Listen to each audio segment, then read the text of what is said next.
اس اللہ وحدہ لا شریک کے لیے ہیں جو اس پوری کائنات کا خالق و مالک ہے. وہ بے پرواہ ہے،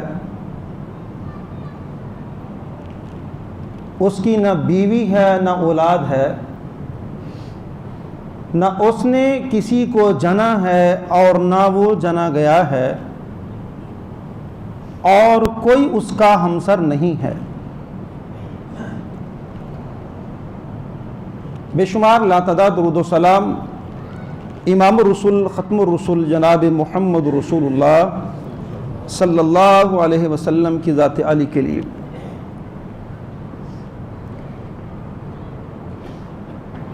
ہمارے معاشرے کے اندر جھوٹ ایک ناسور ہے جسے ہم لوگ معمولی جانتے ہیں، جبکہ جھوٹ کبیرہ گناہ ہے. اس عمل پر سختیاں ہیں، وعیدیں ہیں. ایسا عمل کرنے والے پر لعنتیں ہیں اور آخرت میں آگ کا عذاب ہے.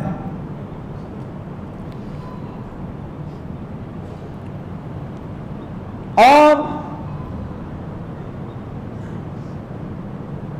عذاب کے حوالے سے ایک حدیث میں نے پچھلے خطبہ میں آپ حضرات کے سامنے عرض کی تھی کہ جھوٹ بولنے والے شخص کی باچھوں کو کس طرح چیرا جا رہا تھا، گدی تک چیرا جا رہا تھا، گردن تک چیرا جا رہا تھا. اور جب ایک باچھ کو چیر لیا جاتا دوسری درست ہو جاتی، پھر اس کو چیرا جاتا تو پہلی درست ہو جاتی.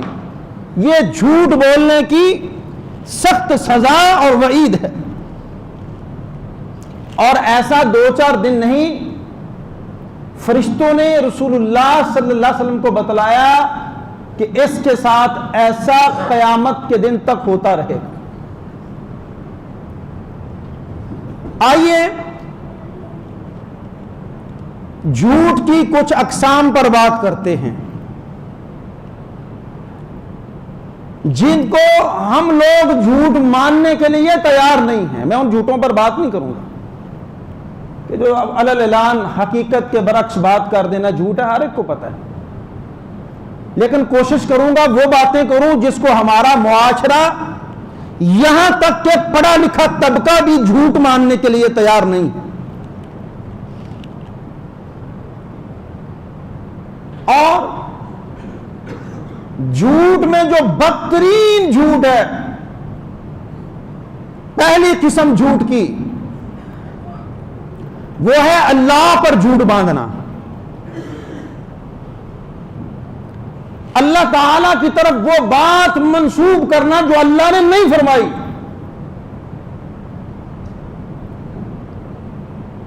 یہ ظلم بھی ہے اور کائنات کا جھوٹ بھی ہے. کیونکہ اللہ قرآن میں فرماتے ہیں وَمَنْ أَظْلَمُ مِمَّنِ افْتَرَىٰ عَلَى اللَّهِ الْكَذِبَ. اس بندے سے بڑا ظالم ہی کون ہے جو اللہ تعالیٰ پر جھوٹ باندھتا ہے. اور قرآن کے اندر آتا ہے کل قیامت کے روز جب جھوٹا شخص اللہ کی بارگاہ میں آئے گا تو اس کا چہرہ سیاہ ہوگا. سیاہ چہرے سے اللہ کے دربار میں پیش ہوگا. ایک ہے کسی شخص کے بارے میں جھوٹ بولنا، ایک ہے نبی کے بارے میں جھوٹ بولنا، اور سب سے بڑا جھوٹ کیا ہے کہ اس کائنات کے خالق اور مالک کے بارے میں جھوٹ بولنا. یہ کائنات کا سب سے بڑا جھوٹ ہے. سورہ مریم کی کچھ آیات میں نے آپ کے سامنے تلاوت کی ہیں 88 سے 95. اللہ تعالیٰ کیا فرماتے ہیں؟ وَقَالُوا اتَّخَذَ الرَّحْمَنُ وَلَدًا. ان کافروں نے، اہل کتاب نے یہ کہا کہ اللہ کی اولاد ہے. کیا کہا؟ اللہ کی اولاد ہے. لقد جئتم شیئا ادا. اللہ کہتے ہیں بہت بڑے گناہ کی بات ہے، بہت بری بات ہے جو تم کرتے ہو. تقاد، اور کتنی بری بات ہے؟ تقاد السماوات یتفطر، قریب ہے کہ آسمان پھٹ جائے. وتنشق الارض وتخر الجبال هدا، اور زمین میں شگاف پڑ جائے اور پہاڑ ٹکڑے ٹکڑے ہو جائے. اتنی بری بات ہے یہ، کوئی یہ کہے کہ اللہ کی اولاد ہے. اور کہتے کیا ہے؟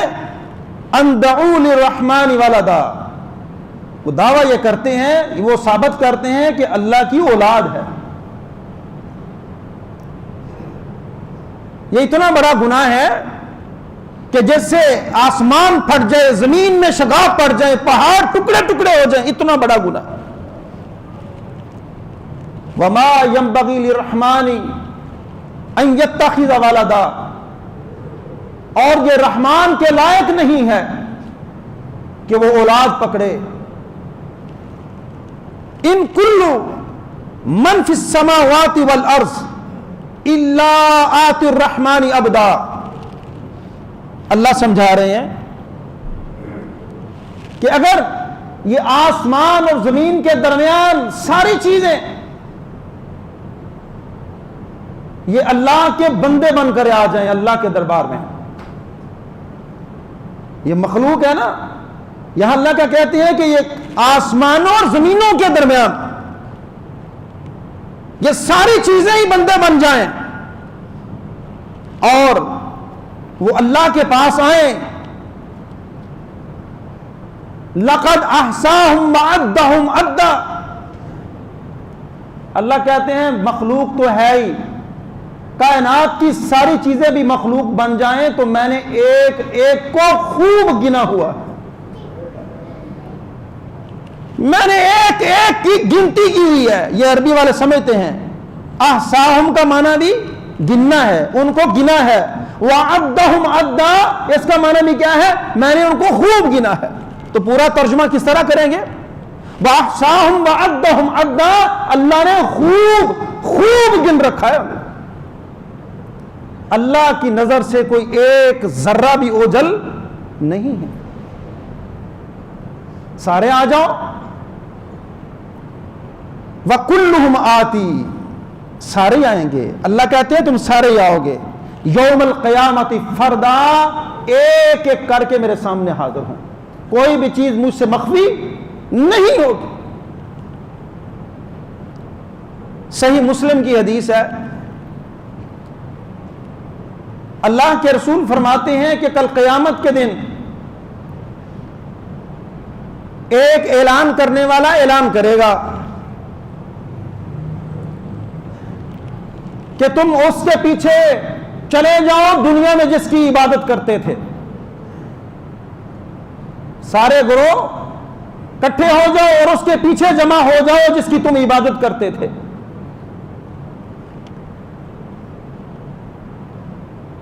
وہ سارے اکٹھے ہوں گے. کچھ بتوں کی پوجا کرتے ہیں، آستھانوں کی پوجا کرتے، پتھروں کی پوجا کرتے، اور کچھ وہ لوگ ہیں جو اللہ کے نیک بندے ہیں، عبادت گزار ہیں لیکن گناہ غلطیاں ہو جاتی ہیں، اور ایک اہل کتاب ہے. 3 کیٹیگری سمجھ آ گئی ہیں. جو پتھروں اور بتوں کی پوجا کرنے والے سیدھا جہنم میں جائیں گے. اب کون بچا ہے؟ اللہ کے فرما بردار لیکن گناہ غلطیاں ہو گئی ہیں، حساب کا معاملہ شروع ہونا ہے. اور دوسرے اہل کتاب.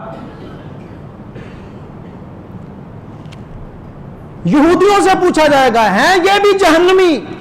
محمد رسول اللہ صلی اللہ علیہ وسلم کی نبوت اور رسالت کی اطلاع کے بعد جو کلمہ کا اقرار نہیں کرتا، اسلام قبول نہیں کرتا، یہ طے شدہ بات ہے وہ جہنمی انسان.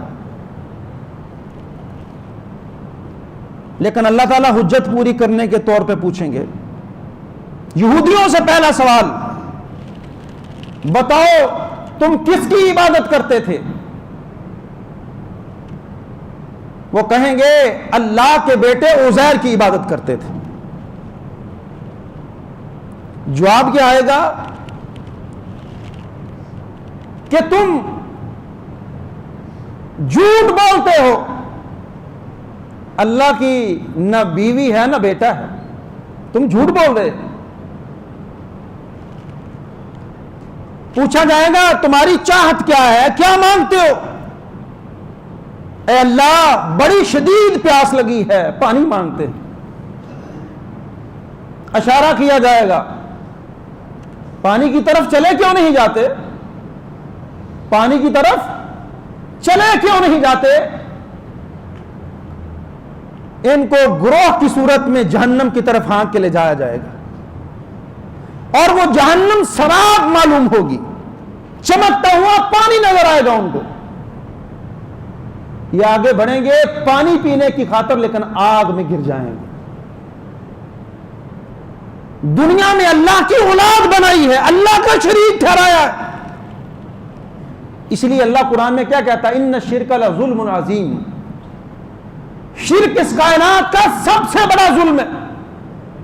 اور ساتھ اللہ نے اللہ پر جھوٹ باندھنا بھی ظلم قرار دیا. ومن اظلم ممن افترى علی اللہ الکذب.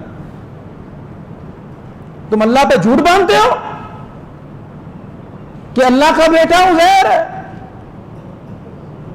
اب عیسائیوں کی باری ہے، نصارہ کی باری ہے. بتاؤ تم دنیا میں کس کی عبادت کرتے تھے؟ ہم اللہ کے بیٹے عیسیٰ کی عبادت کرتے تھے. تم بھی جھوٹ بولتے ہو. اللہ کی نہ بیوی ہے نہ بیٹا. اللہ نے نہ بیوی پکڑی نہ بیٹا پکڑا، تم جھوٹ بولتے ہو. عبادت تو کرتے رہے نا عیسیٰ علیہ السلام کی، یہودی عزیر علیہ السلام کی عبادت تو کرتے ہیں، لیکن یہ بات کہنا کہ یہ اللہ کے بیٹے ہیں یہ جھوٹ ہے. کیا ہے؟ جھوٹ. عبادت تو کی ہے انہوں نے، لیکن جو اللہ کا بیٹا قرار دے رہے ہیں یہ جھوٹ بول رہے ہیں. ہاں میں تمہاری چاہت کیا ہے؟ وہی چاہت ہے اے اللہ پیاس بڑی لگی ہے، پانی پینا چاہتے ہیں. اللہ کہے گا یہ پانی کی طرف جاتے کیوں نہیں ہو؟ یہ گروہ کی صورت میں جہنم کی طرف ہانک دیے جائیں گے. لیکن وہ جہنم کیسا ہے؟ کیسی ہے؟ سراب کی مانند، چمکتی آگ پانی لگتی ہے. یہ آگے بڑھ کے پینا چاہیں گے وہ جہنم کے اندر گریں گے. اتنا گھناؤنا جرم کرتے رہے. اور ایک حدیث کے اندر آتا ہے، اللہ کے رسول فرماتے ہیں کہ اللہ تعالیٰ فرماتا ہے. اسے کیا کہتے ہیں؟ حدیث قدسی. کہ اللہ کے رسول فرماتے ہیں اللہ تعالیٰ فرماتا ہے، اور اللہ کا وہ فرمان قرآن میں موجود نہیں ہے. وہ کیا ہے؟ حدیث قدسی. اللہ کے نبی فرماتے ہیں کہ اللہ تعالیٰ فرماتا ہے کہ بنی آدم مجھے گالی دیتا ہے، بنی آدم مجھے گالی دیتا ہے اور اس کے لائق نہیں ہے کہ مجھ کو یہ گالی دے. اور بنی آدم مجھے جھٹلاتا ہے، اس کے لائق نہیں ہے کہ مجھے جھٹلائے. بنی آدم کا مجھے گالی دینا یہ ہے کہ بنی آدم یہ کہے کہ اللہ نے اولاد پکڑی ہے. یہ اللہ کو گالی دینا ہے. اس لیے آپ ڈاکٹر ذاکر نائک صاحب کے سپیچز سنی ہوں گی، وہ کہتے ہیں ہمارے ادھر عیسائی روز اللہ کو گالی دیتے ہیں. سنی بات کیا کہتے ہیں کہ عیسائی کیا کرتے ہیں؟ اللہ کو روز گالی دیتے ہیں. وہ کہتے ہیں عیسیٰ اللہ کا بیٹا ہے، اور اللہ کے رسول فرماتے ہیں کہ بنی آدم، اللہ فرماتا ہے کہ بنی آدم مجھے گالی دیتا ہے، اس کے شان نہیں کہ مجھے گالی دے، اس کے لائق نہیں. اور جھٹلاتا کیا ہے؟ دوسرا کیا کام کرتا ہے؟ یہ مجھے جھٹلاتا ہے، اس کے لائق نہیں ہے کہ مجھے جھٹلائے. بنی آدم کا اللہ کو جھٹلانا کیا ہے؟ یہ کہتا ہے کہ ہم مر جائیں گے تو اللہ دوبارہ پیدا نہیں کرے گا، دوبارہ زندہ نہیں کرے گا ہمیں، یہ مجھے جھٹلانا ہے۔ بھائیو یہاں ذرا رک کے سوچئے گا، صرف یہ نہیں ہے کہ انہوں نے کہہ دیا کہ اللہ کی اولاد ہے، اللہ کا بیٹا ہے، مجرم بن گئے۔ مجرم اصل کیوں ہے؟ کہ اللہ کا کوئی شریک نہیں ہے، وہ شریک بنا رہے ہیں، شرک کر رہے ہیں۔ شاید میری یہ بات برداشت نہ ہو سکے آپ سے، بہت سارے مسلمانوں نے بھی تو اللہ کو گالی دی ہے۔ جب رب کے علاوہ حاجت روا، مشکل کشا ہم داتے گھڑ لیے تو یہ رب کو گالی نہیں تو اور کیا؟ وہ جرم عیسائیوں کا یہ ہے نا کہ پھر عبادت کی ہے، بیٹا قرار دے کے کیا کیا انہوں نے؟ عبادت۔ یہ دونوں دلائل سے معلوم ہو گیا کہ اللہ کا بیٹا بھی قرار دیا اور عبادت بھی کی۔ ہمیں سوچنے کی ضرورت ہے۔ اگر ہم یہ کہیں کہ اللہ کے علاوہ بھی کوئی حاجت روا یا مشکل کشا، بگڑیاں بنانے والا، اولادیں دینے والا، مشکل میں کام آنے والا ہے، آپ بھی اللہ کو گالی دے رہے ہیں۔ اور فیصلے عقائد پہ ہونے ہیں۔ عقیدہ درست ہے تو چھوٹی موٹی خطائیں اللہ معاف فرما دے گا، عقیدہ ہی خراب ہے تو اللہ کو پھر کوئی پرواہ نہیں۔ اللہ کا واشگاف قرآن کے اندر اعلان ہے، انہ من یشرک باللہ فقد حرم اللہ علیہ الجنہ، کہ جو میرے ساتھ شریک ٹھہرائے گا اس پہ اللہ نے جنت کو حرام کر دیا ہے، ومأواہ النار، اس کا ٹھکانہ جہنم ہے۔ یہ میری اور آپ کی سوچ ہے، فلاں اتنی بڑی شخصیت اس نے یہ بات کی ہے تو بھلا وہ بات غلط کر سکتا ہے؟ فلاں اتنی بڑی شخصیت، یہ کس کو بتا رہے ہو؟ اس رب کو کہ جس کی نظر میں اس کائنات کی قیمت ایک مچھر کے پر کے برابر نہیں۔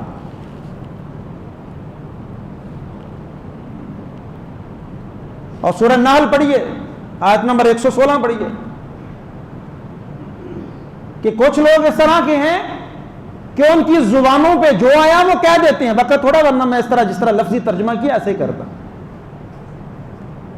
جو زبانوں پہ آئے وہ کہہ دیتے ہیں ھذا حلال و ھذا حرام، یہ حلال ہے، یہ حرام ہے، یہ حلال ہے، یہ حرام ہے۔ بہت سارے ایسے ہیں جو ناجائز کو جائز قرار دے کے اللہ تعالیٰ پر جھوٹ باندھتے ہیں، حالانکہ اللہ نے حرام قرار دیا ہے اور ہم اس کو جائز قرار دے رہے ہیں۔ کتنے لوگ ہیں آج کے دور میں، سود کو اللہ نے حرام قرار دیا اور اللہ اس کے رسول سے جنگ قرار دیا، آج بڑی دنیا اس کو حلال کرنے پہ تلی ہوئی ہے۔ پیارے پیغمبر نے موسیقی کو حرام قرار دیا، کتنے ایسے اسکالرز ہیں جو آج موسیقی کو حلال کرنے پہ تلے ہوئے ہیں، یہ اللہ کے رسول پہ جھوٹ باندھ رہے ہیں۔ اور یہ اللہ کا قرآن کے اندر بھی فیصلہ ہے، آلات لہو و لعب یہ حرام ہے، موسیقی حرام ہے۔ آج ہمارا بچہ ہی ہم سے سوال کرتا ہے کہ استاد محترم بتائیے گانا سننا جائز ہے یا ناجائز ہے؟ آپ بڑے ائمہ کی کتابیں پڑھیں، ان کی لکھائی کے اندر آپ کو ڈائریکٹ حکم نہیں ملے گا یہ حرام ہے اور یہ حلال ہے۔ بڑے ائمہ کی کتابیں پڑھیں، وہ پتہ کیا کہتے ہیں کہ میرے خیال سے یہ جائز ہے اور ناجائز ہے، حلال حرام کا لفظ نہیں بولتے، کہ یہ اختیار میرے اللہ کو ہے۔ ایسا نہ ہو کہ میرا علم کم ہو اور میں کسی حلال کو حرام کہہ دوں اور حرام کو حلال کہہ دوں اور اللہ کا مجرم بن جاؤں۔ وہ کہتے ہیں ہمارے نزدیک یہ بات جائز لگتی ہے، ہمارے نزدیک یہ بات ناجائز لگتی ہے۔ یہ جو لفظ مکروہ آپ نے سنا ہوا ہے، مکروہ ہے، پھر آگے ہم نے اس کی اقسام بنائی ہیں، مکروہ تنزیہی اور مکروہ تحریمی۔ یہ ائمہ کرام کی ٹرمز ہیں، حرام کے لفظ سے بچنے کے لیے ایجاد کی۔ دیکھ لیں، پڑھ لیں، کہتے ہیں نا علماء بھی فلاں امام کے نزدیک یہ مکروہ ہے، فلاں کے نزدیک یہ مکروہ تنزیہی ہے اور فلاں کے نزدیک مکروہ تحریمی۔ مکروہ کے حالات ساتھ لفظ تحریمی بھی لگا ہوا ہے. اتنا وہ اللہ کا خوف کرتے ہیں ہم اللہ پہ کوئی جھوٹ نہ باندھ لیں. اور دوسرا بڑا جھوٹ ہے پیغمبر. پہلا جھوٹ کون سا ہے؟ جھوٹ کی قسمیں گنوا رہا ہوں آپ کو, بعض لوگوں نے پچھلا جمعہ نہیں پڑھا. جھوٹ کی قسمیں پہلی قسم کیا ہے؟ اللہ پہ جھوٹ باندھنا.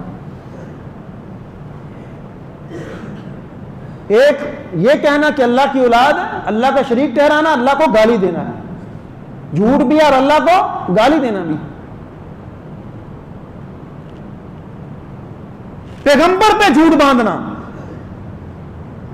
اللہ کے رسول صلی اللہ علیہ وسلم فرماتے ہیں من قال علی ما لم اقل فلیتبوأ مقعدہ من النار. اور ایک روایت کے اندر آتا ہے من کذب علی متعمدا فلیتبوأ مقعدہ من النار. جس نے میری طرف وہ بات منسوب کی جو میں نے نہیں کہی, وہ اپنا ٹھکانہ جہنم میں بنا لے. من کذب علی متعمدا, ساتھ کیا فرمایا؟ جس نے میرے اوپر جان بوجھ کے جھوٹ باندھا. فلیتبوأ مقعدہ من النار, وہ اپنا ٹھکانہ جہنم بنا لے. آج بہت سارے علماء منبر و محراب کے وارث تقاریر بیان کرتے ہیں, رتب و یابس کی پرواہ نہیں کرتے.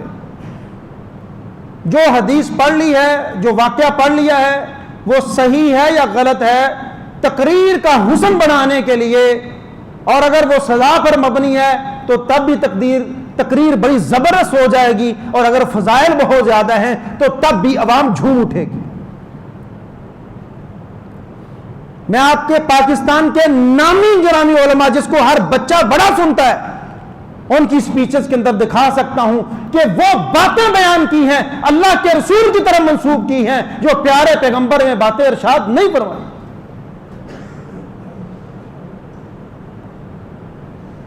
وہ ضعیف احادیث بیان کرتے ہیں, وہ موضوع اور من گھڑت روایات بیان کرتے ہیں.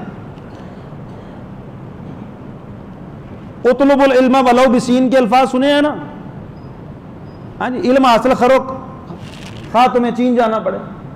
یہ پورے ذخیرہ حدیث میں کوئی حدیث نہیں ہے, پورے ذخیرہ حدیث میں. اور میں اکثر کہا کرتا ہوں بڑی معذرت کے ساتھ, ہمارے اکثر سپیکر اپنا مطالعہ پیش کرتے ہیں, اپنی تحقیق پیش نہیں کرتے. اخبار پڑھی ہے تو وہ بیان کر دیا, کتاب پڑھی ہے تو وہ بیان کر دیا, قرآن پڑھا تو وہ بیان کر دیا, حدیث پڑھی ہے تو وہ بیان کر دیا. تحقیق پیش کریں لوگوں کے سامنے. یہ دور تعلیم کا دور ہے.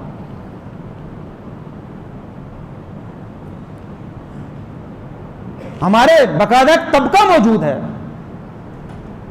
جو فضائل اعمال کا قائل ہے, اور ہم بھی قائل ہیں, سارے مسلمان قائل ہیں, لیکن فضائل کے اندر وہ حدیث بیان کر دینا جو اللہ کے رسول نے وہ فضیلت بیان نہیں فرمائی ہے, یہ نبی پر جھوٹ باندھنا.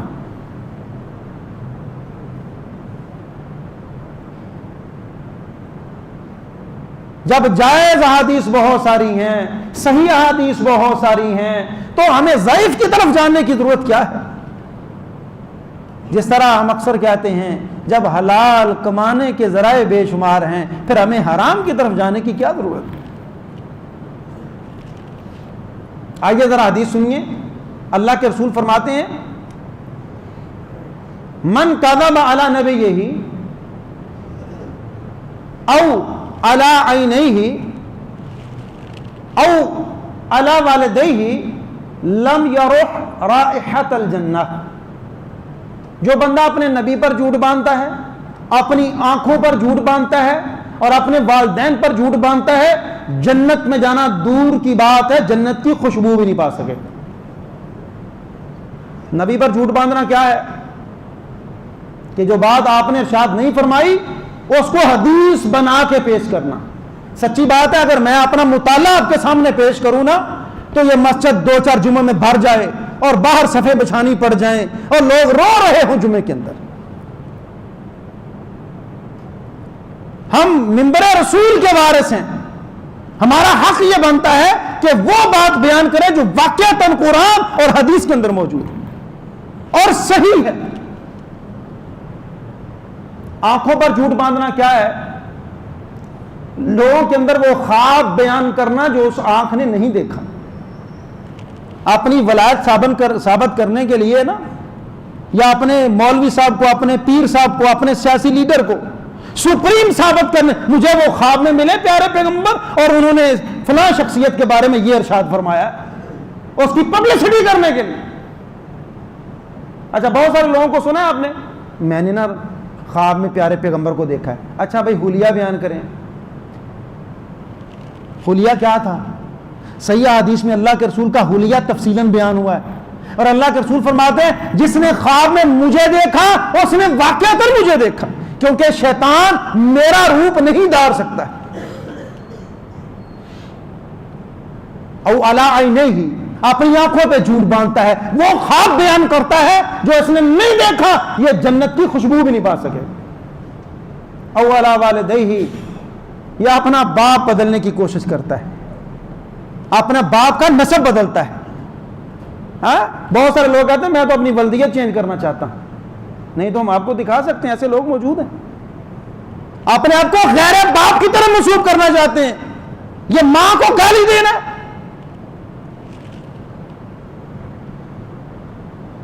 جو باپ ہے وہی باپ ہے. جو اپنے آپ کو اپنے باپ اور قبیلے کے علاوہ کسی باپ اور قبیلے کی طرف منسوب کرے گا وہ جنت کی خوشبو نہیں پا سکے گا. باتیں بہت ساری ہیں، انشاءاللہ اگلے خطبے کے اندر بیان فرمائیں گے. اللہ سمجھ کے عمل کی توفیق عطا فرمائے.